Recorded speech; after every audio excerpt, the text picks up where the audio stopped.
All right, guys, the Utah Jazz get their 4th win in a row. This is the Hoops Nerd postgame show.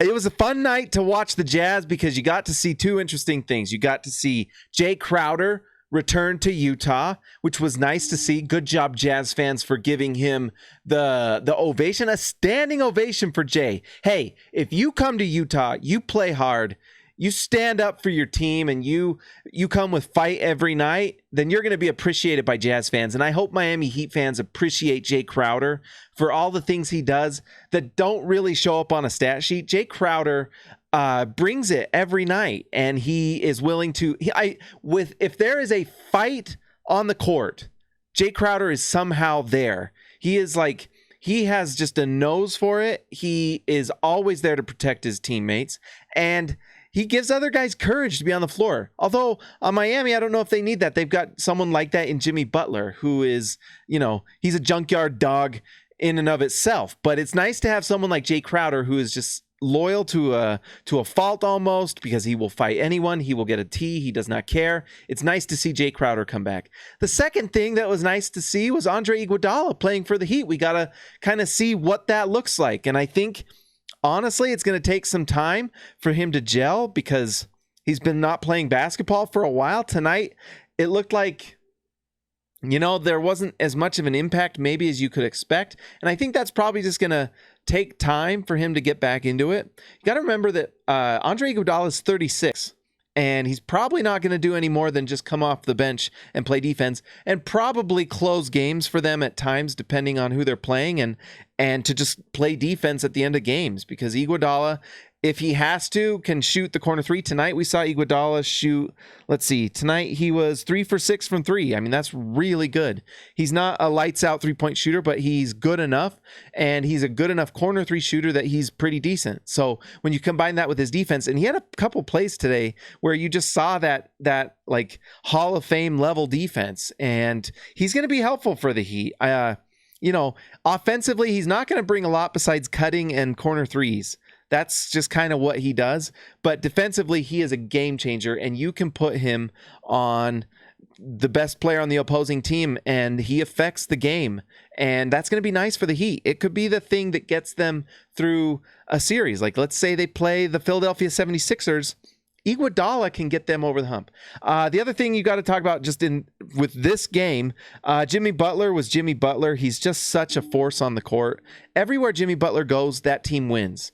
So if anyone has anything, no one has anything to say about Jimmy Butler this season because he's playing well with the Heat. He was right about Philadelphia, that there was dysfunction there, because we see what's going on in Philadelphia right now and how they're crumbling. You go look at Minnesota and what has happened since Jimmy Butler left. That alone deserves an apology from NBA Twitter to Jimmy Butler for what he's done. He is such a force on the court. He is a bucket getter on offense, and he's just a defensive stalwart on the defensive end. Finally, Bam Adebayo didn't have a good game, and that is because of Rudy Gobert. We saw this last time. He scored 9 points tonight on 4 for 10 shooting, was a minus 23 for the game. The nice thing about Adebayo, 5 assists, 4 steals. So even though he got shut down, at least offensively in terms of just scoring, he still finds ways to affect his team. Although Rudy Gobert really took him out of the game in a lot of ways. Rudy Gobert is just a dominant force and is the DPOY. When he is able to guard a center like Adebayo, who is not a stretch center, but a rolling center who can pass the ball. Adebayo is really fun because he does a lot of things, but in the end, he's under that kind of rolling center mold. And Rudy Gobert dominates against those guys. They just can't handle Rudy. It's part of the reason that Clint Capella left the Heat or left the Rockets, because he just can't quite handle Rudy Gobert. And Rudy handled Adebayo tonight, and he did it last time.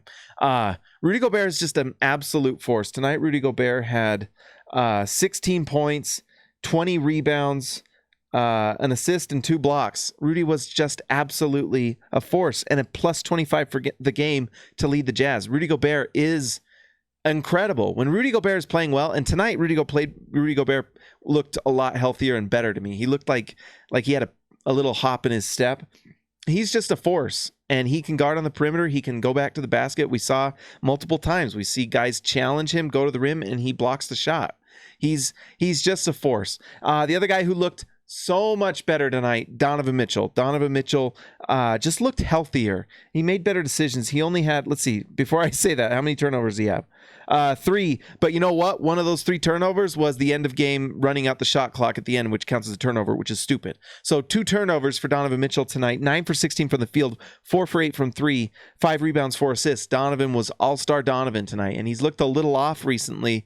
Tonight, he looked fantastic. So nice to see. Also, we've just got to give credit to Jordan Clarkson. He is just on another level right now. Jordan Clarkson, 21 points, 8 for 12 from the field, 4 for 6 from 3. He has been an absolute flash and just scores. He finds ways to get buckets. He has learned how to use this system to his advantage, and he uses the spacing it gives him in incredible ways. Quinn Snyder clears out space for him to do work, and he just gets the job done. Jordan Clarkson, there's like 27, 28 games. I don't know how many are left.